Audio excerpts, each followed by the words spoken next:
I'd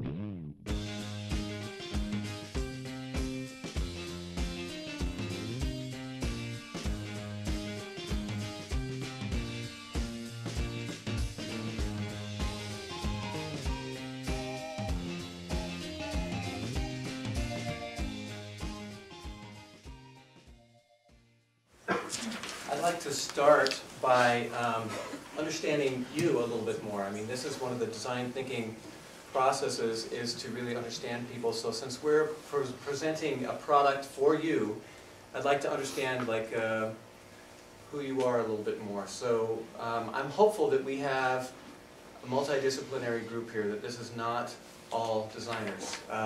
So how many of you are, I'm going to break down design in a few different categories. How many of you are designers as a whole, as a large group? That's okay. So graphic design among that. How about architecture? Couple. How about product design? Got a fair number here. How about business people? That's good. That's what I want to see. Tell me what else we have. Who else is here, and what are you interested in? Feel free to talk to me. Pardon? Project management. Project management. Great. Anyone else? Education. Student? Someone said education. Education? Okay, that's great. Any others? Musician. Musician. Wonderful. Last night in this room, the national president of AIGA, Doug Powell, made a presentation here about design for good.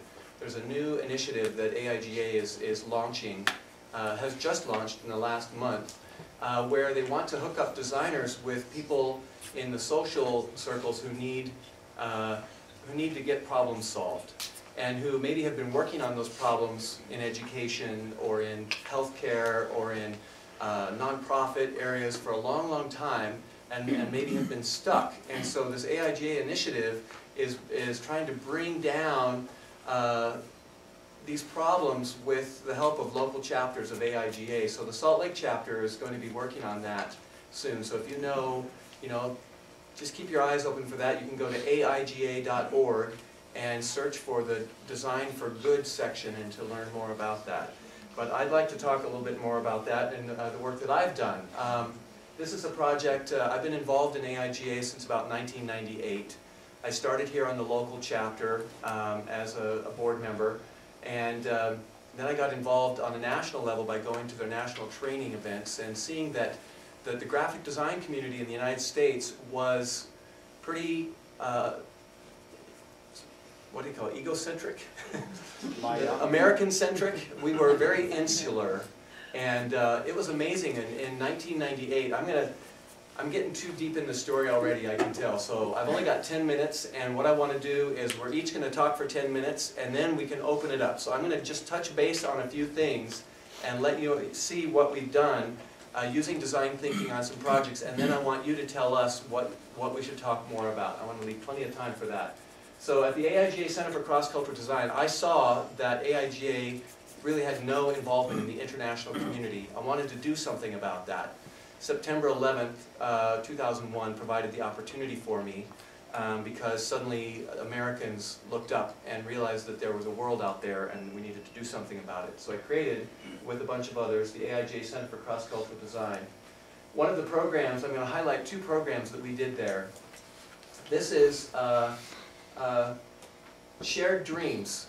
This is a program to help U.S. designers and Cuban designers to make connection. And we used the design thinking process first through observation. We sent some people down to Cuba. This is Toni O'Brien down here on the bottom. She's in several of these pictures. She went on a legal trip to Cuba with the World Trade Center from San Diego. There was a trade mission that was going there. She went and did information gathering, met with the national organization of Cuban designers called Pro Grafica, and just learned what they wanted. So this is the first step in design thinking, is observation, going on the ground, seeing what is needed, talking to people. So it was pretty simple. They just wanted contact with the United States, and of course with the Treasury Department laws about any kind of commerce going back and forth, we had to be really careful, met with attorneys and organized ourselves. But in essence, what we did is that we set up a program to have 8 Cuban designers and 8 US designers each year share information across the internet, and then they would each design their own posters about peace. We did this for 5 years, and then the posters exhibited both in Havana, Cuba, and all over the United States in the Peace Museum in Chicago, Los Angeles, New York, Miami. And these are some of the posters that were created, and it's not really clear, easy to identify which ones were done by Cuban designers. Some of them used English, and some of the US designers used Spanish.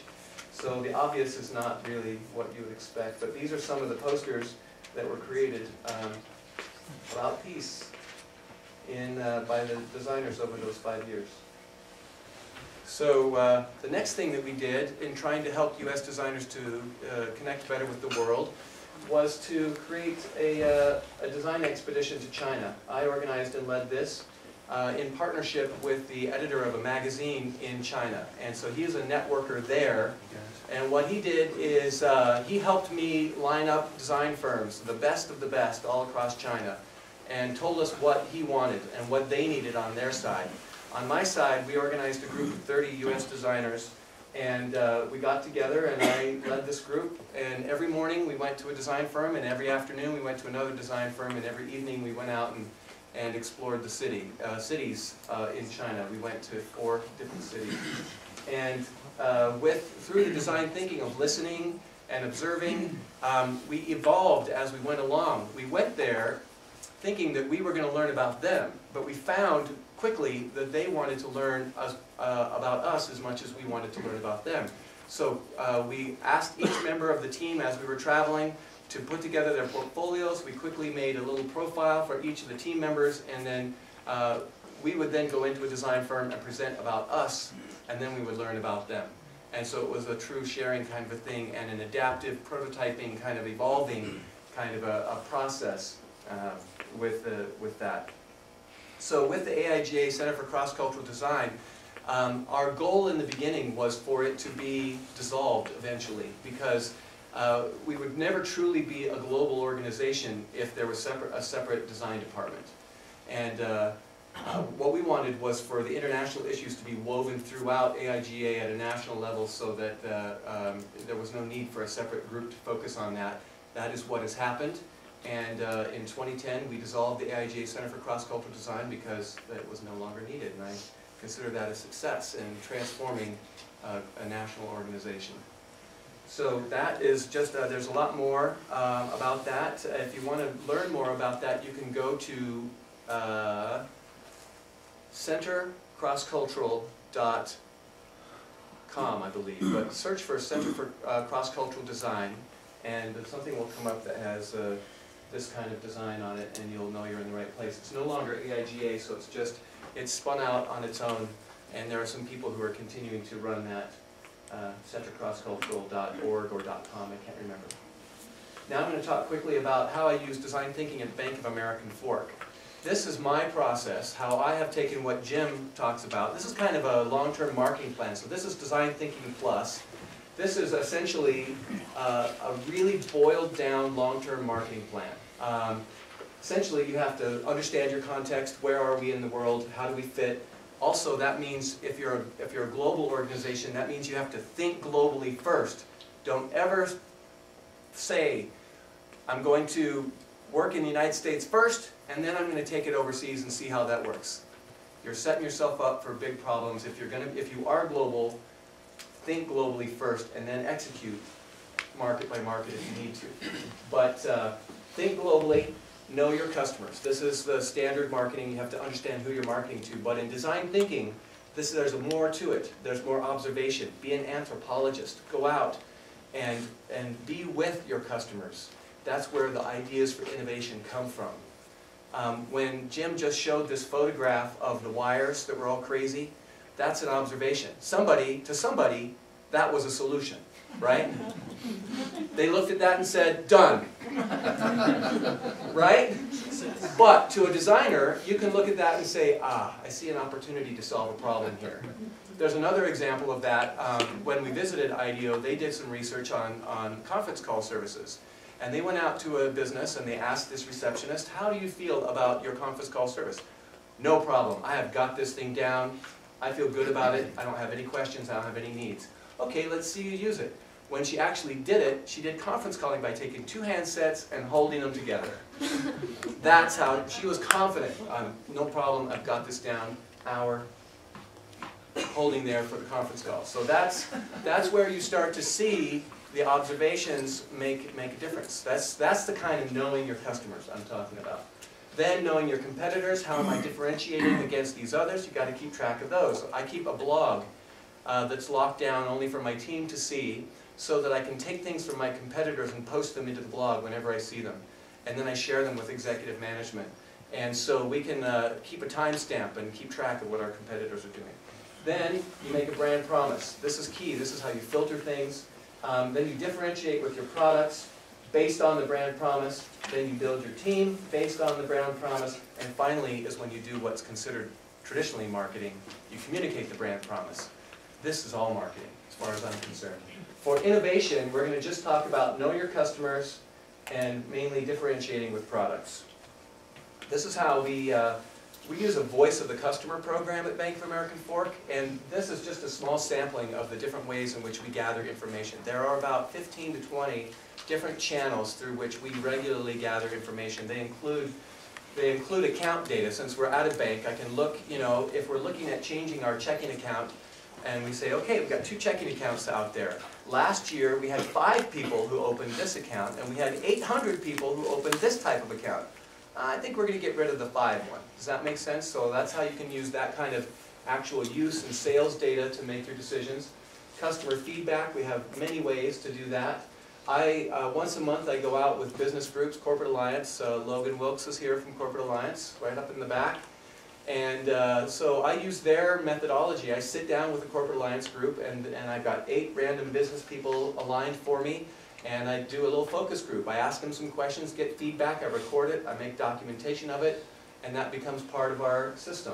Through the branches and through social media has been a great thing for our bank. We've got, when Bank of America was doing their $5 fee for debit cards, and people were getting really upset, and Occupy Wall Street was coming. Suddenly, in the middle of one of our discussions on our Facebook page, emerged this issue. Somebody saying, hey, I love you guys. And by the way, if you ever charge me $5 for my debit card, I'm leaving. So we're on there all the time, and we're responding and saying, oh, don't worry, we never will. Not never, I can't promise ever, ever, but we have no plans. As far as we can see, we're not planning to do that, unless we're forced to by some condition. And so this has been a great way to gather feedback, and we use Google Alerts to search for any time our name is mentioned in a blog or anything like that. Then we, within 24 hours, get notification and we respond to those things. Then I take it through one central channel, and then we distribute it through the organization. So the brand promise, our brand promise is big city banking, small town service. I'm not going to spend a lot of time on this. This is kind of how we get to the brand promise, and then how we break out and start to break out the brand promise. But this is pretty serious at our organization. It's people know that if we're starting to do things in a big bank kind of a way, people start to say, what about that small town service? And we keep ourselves in check. So this really is a guiding principle boiled down to that little phrase that is our whole brand experience, the way we train our people, the way we do things, the way we develop products, etc., based on this. I'm going more than 10 minutes, aren't I? So I'm just going to have to be quick. So we developed a product development process, interdisciplinary, got people from all the different departments involved. We review all of our products. We look at all kinds of new things. We take ideas and they go into this hopper, and we have a committee that's tasked with dealing with them and prioritizing and dealing with all of this so that we have a process. In 2002, we launched 2 products, 3 in 9, 1 in 2010, and this year, as the process is kicking in, 13 new products modified, renamed, repositioned, or killed. And so this development process at the bank is really starting to take some momentum. And I'm just going to not be able to talk about this product because I want to keep moving on. We just launched a new product in partnership with the state of Utah, Count Smart Tools for Seniors. There's a new study that the state did that shows that there's about $1 million every day being lost from seniors to financial abuse. And this is the method of exploitation. Most of those, about 70-some%, are through banking channels. So we decided we wanted to do something about that. 56% are by family members. And so we created a product that allows you to take, if they have a lot of money in nest egg, the older person, we take just enough for the monthly expenses. If they need helper, we add those on as a power of attorney. And then this is a new thing up at the top, third-party monitoring. We're the first bank in the country to have this kind of a product where you can add a third party just to have view-only access to watch that account and make sure nothing is going wrong. So that's how innovation is happening in the community bank in Utah.